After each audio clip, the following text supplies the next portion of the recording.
Once ago, in the magical land of Nornwan, before the necromancers' reign, before the legend of Orikinia, and long before slavery was banned from the continent, there was a girl, a human, small and shy. She lived a simple life, one of eating, working, sleeping, learning, and growing. No one would have wished her fate upon her, but such is the whims of destiny, and hers was a destiny to be told. Pinokeeyetay was her name. The village folk called her Pinny. VON-der-mond, a sweet and pure Nord village, is where our story unfolds. Besieged by the plague, many fall. Hope is scarce. A man lost his wife. His daughter soon follows. He implores the strength and wisdom of the nature spawn. He needs his daughter to be cured by any means necessary, even the sacrifice of his own life. The spirit nature spawn, in its limitless grace, bound the child's soul to a wooden body. Pinokeeyetay was born once more. Now she is a magical miracle child. She is strong, feels no pain, and requires no food, only water, clean air, and the power of the sun itself. She happily dedicates her help during the uncertain time of plague. Then, a fateful red sun rises above the hills. Destiny shapes the future on this day. The village is raided. Those that do not submit are slain. As the people are seized, the raiders find that Pinny cannot be harmed by their torture methods, and thus she would not be tamed so easily. She was carted off to the city slave markets in Paraguay Hills, a larger city under the protection of the early Knights faction. There are many in the realm of wonder with special traits. Some are robots, others are beings of sugar and fluff, and more still are fairy. She is not bought for her abundance of strength, nor her inability to feel pain. No, she is bought for her appearance. Her blessed magical body is quickly bought by a wealthy family of entertainment officials. The heads of the family were convinced that her appearance would be a true wonder to behold on the stage. Pinny is educated in the arts of painting, acting, and dancing. The master and mistress of the wealthy castle taught her everything.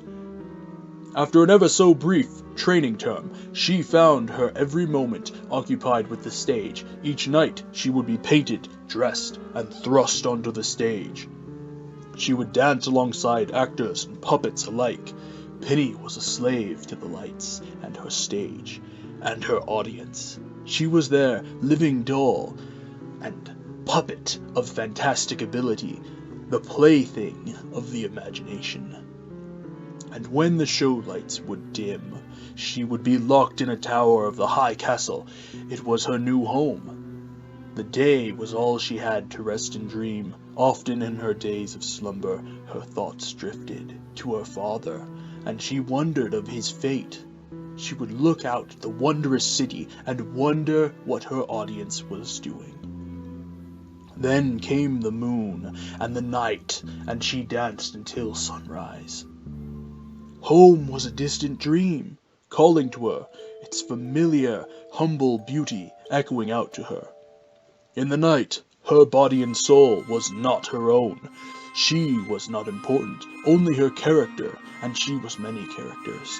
Princesses, heroines, peasants. The stage was indeed where she belonged. Winter fell and melted. More nights came. Along with new audiences, many had come to see the little wooden dancer. Years passed. Pinny did not age, but her fellow performers did. Many had moved on, retired, some died. The master's son grew to age, and it was his duty as eldest child to take over his family's business.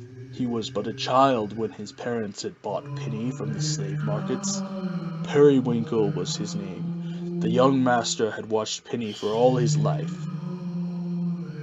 and taken a fancy to her.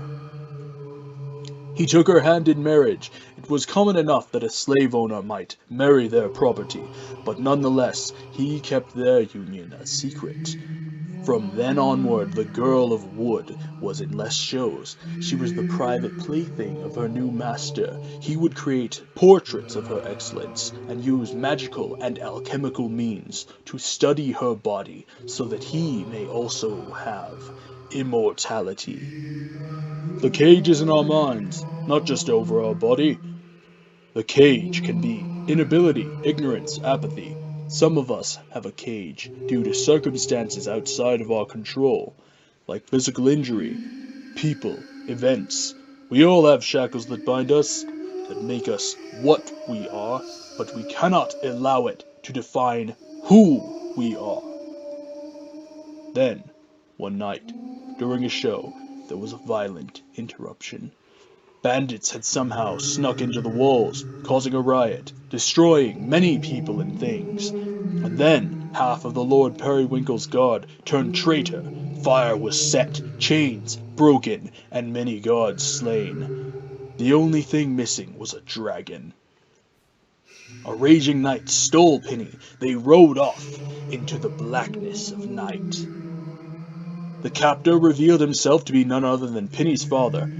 The truth was spoken in that cold, bloody night. No farmer was he, but a former hero. Their village was not raided by chance, but for revenge. For many of their number had he slew in his life. He tried to leave his sword and glory days behind. He tried to live his remaining years in peace. But death follows the warrior, always. And when he escaped the torture of the bandit camps, he vowed to find his little girl. He had spent years searching and planning her release from the Periwinkle house. Just as his dreaded name was said, the Lord Periwinkle did appear, with many a soldier in tow, but it is unknown what happened then. History is not well kept in Nornwan. It is known by most that Periwinkle did continue his reign for many years, and that Pinny and her father were never seen again. Though, if a happy ending is indeed needed, one could say that the forest did shelter the young girl and her father. The power of nature spawn can be thanked in this dire case. Perhaps Pinny and her father lived in the forest for the rest of their lives. Periwinkle, for once, did not win, and was forced to move on. Perhaps the ending is a happy one, in which case they did indeed live happily ever after.